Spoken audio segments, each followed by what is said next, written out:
चलिए, स्वागत है आप सभी का एक बार फिर से। और आज के इस नई वीडियो में हम बात करेंगे परीक्षा प्रश्न पत्र 2019 जो कि पंडित दीनदयाल उपाध्याय शेखावटी विश्वविद्यालय सीकर में आया हुआ है। हमें प्रीवियस ईयर का पेपर है, ज्योग्राफी का, फिजिकल बेसिस ऑफ ज्योग्राफी। और ये पेपर आपका होता है 3 घंटे का और मैक्सिमम ये होता है 100 नंबर का, ठीक है ना।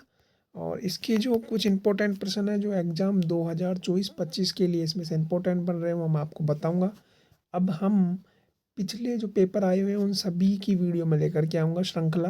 तो उसमें मैं आपको पुराने पेपर सभी बताऊँगा ताकि आपको बेनिफिट मिल सके। तो वीडियो के अंत तक आप ज़रूर बने रहिएगा, चैनल को लाइक और सब्सक्राइब ज़रूर करिएगा। और आइए हम वीडियो स्टार्ट करते हैं। इसमें हम छोटे प्रश्नों को, बड़े प्रश्नों को सभी को देख लेंगे। सभी पुराने पेपर्स लेके आऊँगा मैं एमए। तो सभी एमए के स्टूडेंट्स या बीए के जो फिजिकल बेसिस ऑफ ज्योग्राफी जिनके पेपर चलता है वो भी इस वीडियो को देख सकते हैं, ठीक है ना। तो सेक्शन ए के प्रश्नों के लेकर के मैं चर्चा करता हूँ। तो सेक्शन ए में आपसे जो पहला प्रश्न है वो पूछा जा सकता है। विस्तृत टिप्पणी आपको कई 2 पे करनी है, जिसमें पहला प्रश्न है पृथ्वी की आंतरिक संरचना और भौतिक भूगोल का कार्य क्षेत्र और बहिर्जात बल क्या है, ठीक है ना। इसके बाद में हम चलते हैं अगले प्रश्न पे। तो होम्स के पर्वत निर्माण संबंधी तरंग संवहन सिद्धांत को समझाइए। ये प्रश्न आपके सीकर यूनिवर्सिटी के संदर्भ में, ये मार्किंग देख लीजिएगा आप, सीकर यूनिवर्सिटी की हुई है, भाई राजस्थान यूनिवर्सिटी की मार्किंग नहीं है। राजस्थान यूनिवर्सिटी के पेपर में मैं राजस्थान यूनिवर्सिटी की मार्किंग कितने क्या नंबर की होती है मैं उनका जब पेपर लेके आऊँगा तो उसमें मैं आपको बता दूंगा, ठीक है ना। अभी आप प्रश्नों को देख लीजिएगा फिलहाल।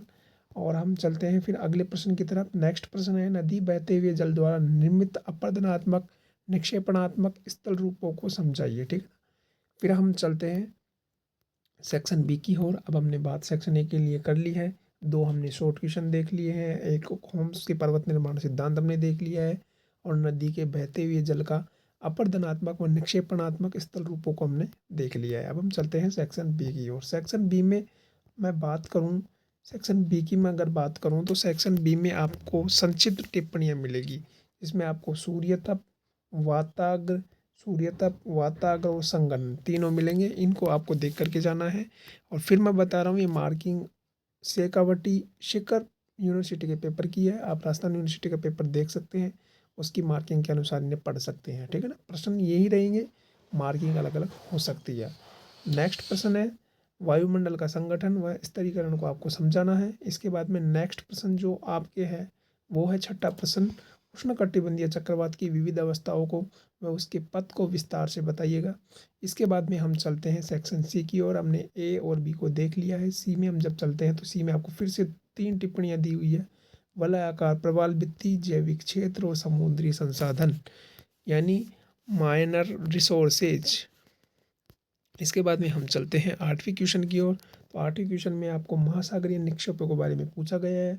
और फिर 8वें प्रश्न के सेकंड में आपसे कोई 2 शॉर्ट टिप्पणी पूछी गई है, जिनमें आपको फर्स्ट दी रखी है ज्वार भाटा, प्रशांत महासागरीय समुद्री धाराएं और महासागरों को तापमान की क्षैतिज विवरण, महासागरों के तापमान का क्षैतिज विवरण।